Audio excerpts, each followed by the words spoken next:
સીધા દ્રશ્યો અમે આપને બતાવી રહ્યા છે।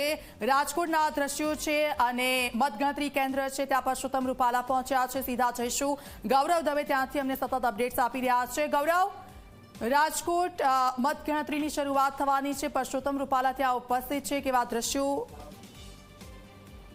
ચોક્કસ જ રાજકોટની ગણકોટ એન્જિનિયરિંગ કોલેજ ખાતે મતગણતરી છે તે ચાલી રહી છે અને સાથે 7 વિધાનસભા સીટ અલગ રીતે મતગણતરી છે તે કરવામાં આવશે। રાજકોટ લોકસભા બેઠક છે સૌરાષ્ટ્ર નહીં પરંતુ ગુજરાત માટે હાઈ પ્રોફાઇલ બેઠક છે તે બની ચૂકી હતી ને ત્યારે કેન્દ્રીય મંત્રી પરસોત્તમ રૂપાલા જ્યારે રાજકોટ લોકસભા બેઠક ઉપરથી ચૂંટણી લડી રહ્યા છે ત્યારે સૌ કોઈની નજર છે તેના પર જોવા મળી રહી છે। હાઈ પ્રોફાઇલ આ બેઠક છે, હાઈ પ્રોફાઇલ બેઠક એટલા માટે છે કારણ કે ક્ષત્રિય સમાજનું જે આખું આંદોલન છે તે ચાલ્યું હતું ને આંદોલનની વચ્ચે જ્યારે આજે પરસોત્તમ રૂપાલા અને પરેશ ધાનાણી બંને વચ્ચેનો જે ખરાખરીનો જંગ હતો તેમાં પરિણામ છે તે આવવા જઈ રહ્યું છે। ત્યારે મીડિયા સેન્ટર ખાતે પરસોત્તમ રૂપાલા છે તે પહોંચ્યા છે અને ગણકોટ મીડિયા સેન્ટર ખાતે જે દેશભરના જે પરિણામોની માહિતી છે તે તેમના દ્વારા મેળવવાનો પ્રયાસ છે તે કરવામાં આવી રહ્યા છે। અત્યારે સીધા જ દ્રશ્યો આપ જોઈ શકો છો કે રાજકોટ લોકસભા ભાજપના ઉમેદવાર પરસોત્તમ રૂપાલા જે મીડિયા સેન્ટર ખાતે પહોંચ્યા છે અને સરકારી ઇજનેર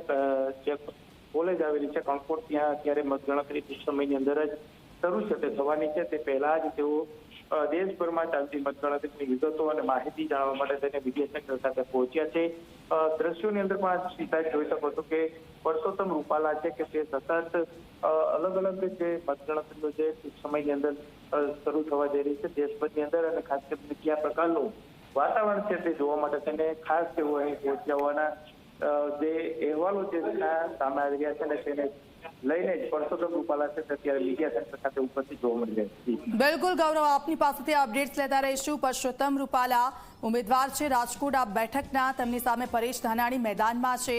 આ બેઠક પર જે રાજનીતિ સામે આવી હતી, ટ્વિટર યુદ્ધ પણ એમાં સામે આવ્યું હતું અને જે આ બેઠક છે સૌથી હાઈ પ્રોફાઇલ બેઠક એટલા માટે રહી, એક તો રાજકોટ બેઠક છે, પરંપરાગત બેઠક છે, ભારતીય જનતા પાર્ટીનો ગઢ ગણવામાં આવે છે, પરંતુ એક એવું નિવેદન કે જેને લઈને આ બેઠક છે સૌથી વધારે ચર્ચામાં રહી છે। ત્યારે હવે જનતા આ બેઠક પર કોનો સાથ આપે છે પરિણામ સામે આવ્યા બાદ જ ખબર પડશે।